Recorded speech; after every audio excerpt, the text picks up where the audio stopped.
Magbigay tayo ng advice kay Risa Hontiveros. Huwag sanang masamain mga supporters ni Risa. Kasi isa ako sa mga tagahanga nito. Noong pa kabataan, physically, medyo may attraction din si Risa, no? Tingnan mo yung hubog ng mukha niya. Siguro nagme-makeup na rin, pero ang beauty nandun talaga. Kita naman nyo, di ba? O ngayon, aside dun sa mukha na tinitingnan ko, yung aura mismo. At si Risa, nung kabataan nito, meron talaga siya burning desire to serve. Nung umpisa, dahil ito ay liberal, nakahilig talaga ito sa kaliwa. Si Risa ay meron talaga siyang damdamin doon sa mga yung mga minority o kaya yung mga disadvantage. Meron siya diyan. Kaya siya ay nahila dito sa kaliwa. Okay. Yung ibig lamang sabihin, si Risa ay ang kanyang pagnanasang magsilbi ay nandiyan. Nagbago na lang siya paglipas kasi ng panahon dahil nagkamali yata din siya, pumasok siya, nandito siya. Ito ang analysis ko. Dapat talaga kung gusto mo ng career political, huwag ka sa kaliwa, huwag kang sa kaliwa. Magiging kaliwa yung mga pananaw mo, pero dapat conservative ang iyong mga plataforma, ang iyong mga, sabihin na nating mga legacy, no? Yung mga nagawa, conservative. Kasi sa Pilipinas, hindi popular ang mga makakaliwa.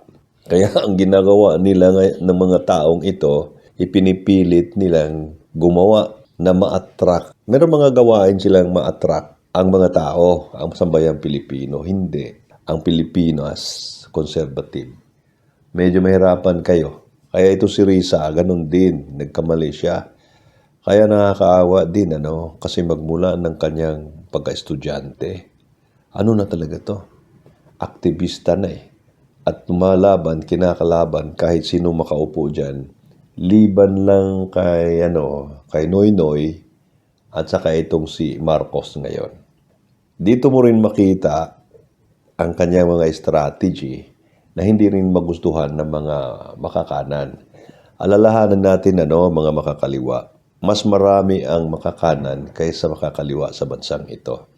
Ngayon kung ipipilit talaga ninyo ang inyong mga plataforma, ang inyong mga ideologies, patay ang inyong political career. Kahit anong gawin nyo.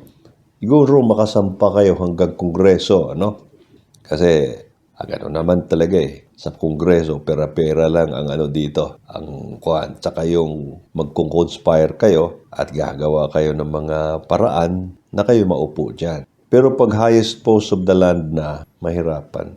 Ang pananaw ko lang din, Ito kasi pananaw ko para magkaroon kayo ng kaisipan. Hindi naman sa tinuturoan kayo mangdaya.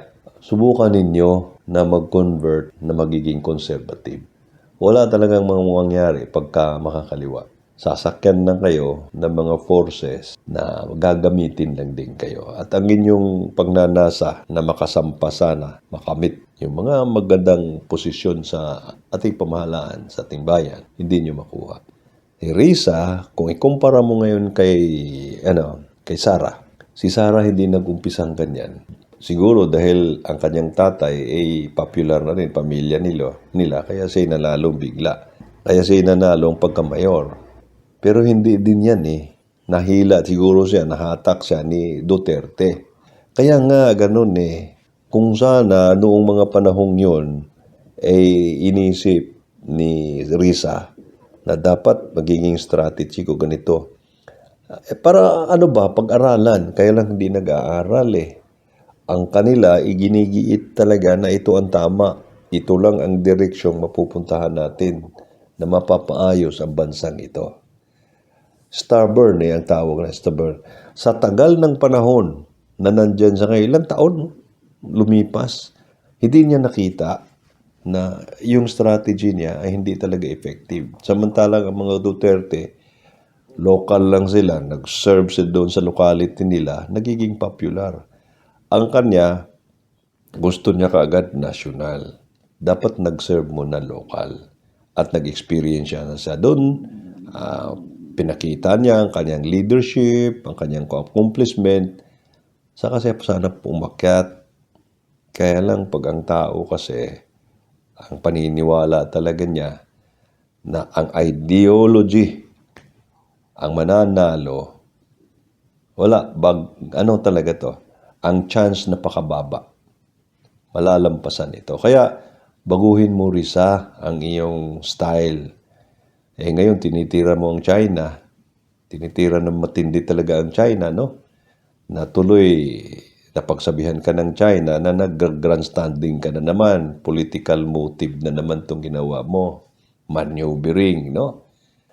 Baguhin niya. Baguhin mo Risa, hindi Risa. Pag hindi mo minago ito, wala ka talagang chance. At ako'y nalulungkot din kasi sa tingin ko hindi talaga niya baguhin ito. Kasi siya naniniwala pa rin kagaya nitong mga CPP, NPA na ang labanan ay magpapatuloy.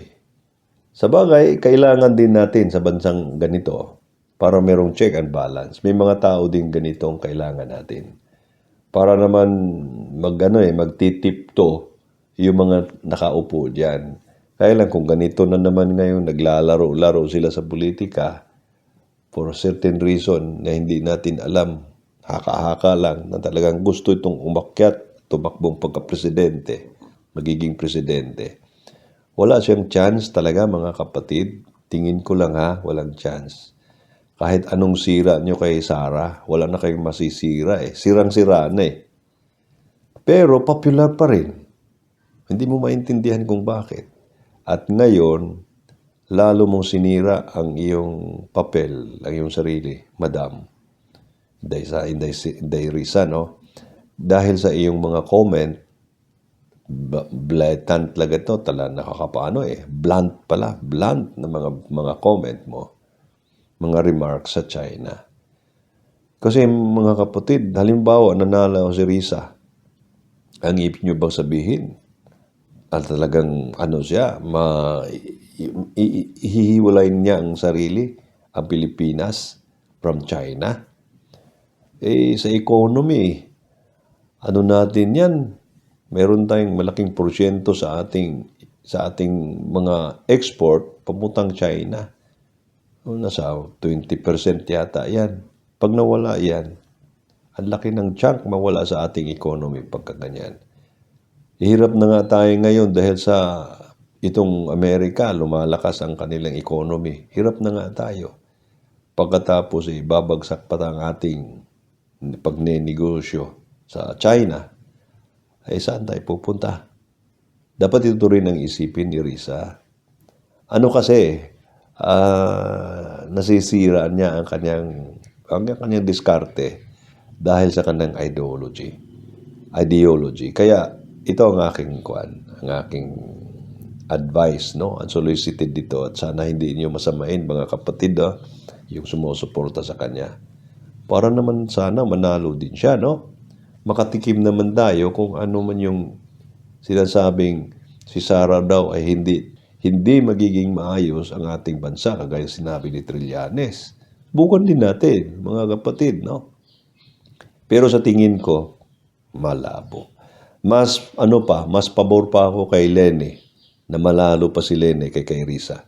Si Risa, sa kanyang paghahangad, na talagang magiging popular siya, kung ano-ano na lang ginawa kung ano yung mga strategy niya, mga technique niya, hahalataan na.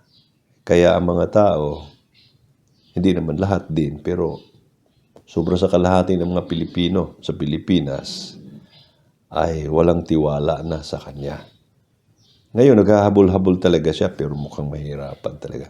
Mismo nga partido nila yung kagrupo nila, hindi kapareho, Akbayan, Makabayan at saka ano pa dyan. Ito yung kaparehong mga liberal hindi nga sila magkasundo. At marami ding ayaw sa kanya. Ngayon, kung ganyan lang naman ang labanan, dahil Risa, na hindi ka naman pala tanggap ng mga makakaliwa talaga, mag-conservative ka na lang. Conservative, pero yung programa mo, pagpatuloy mo. Pero mahirap, malabo mga kapatid. Ito ang aking unsolicited advice. Hindi para siraan siya. Kung hindi, para sana mabago ang kanyang lakad, ang kanyang direksyon. Kasi, ganun nga eh. I-idol ko ito eh. Idol ko to noon pa. Pero kung magpapatuloy siyang ganito, adi, kay Sarah na lang ako, bye-bye. Umpisa na akong nai-inlove kay Sarah ngayon. At marami sa ating mga kapatid ring Pilipino na nai-inlove na rin kay Sarah. Kasi para bang si Sarah napakatahimik. Sabihin nyo, bobo, wala namang bright sa atin sa Pilipinas. Sino bang bright sa atin sa Pilipinas? Bright tayo sa pangungulimbat, pagnanakaw, panliling lang, panlalamang sa ating kapwa Pilipino. Pero governance, magpapatakbo ng bansang ito. Meron bang bright sa atin? Lahat naman tayo mga bobo eh. Huwag na nating sabihin merong bright. Sino bang bright? Sige nga, sabihin nyo dyan. Kaya kahit sabihin yung ganyan, siraan nyo sa Sarah ng ganon, wala na mga kapatid. Yung dating first love ko kay Risa, unti-unti nang na-erode. At unti-unti na ako ngayong nabibighani sa kagandahan ni Sarah. Sensya na po ha. Pero kung merong gagawin si Risa na baguhin ng kanyang kaisipan, baka posible pang manibalik yung first love ko sa kanya. Nako. Mapagpalang araw, magandang araw na lang pala. Magandang araw po sa ating lahat.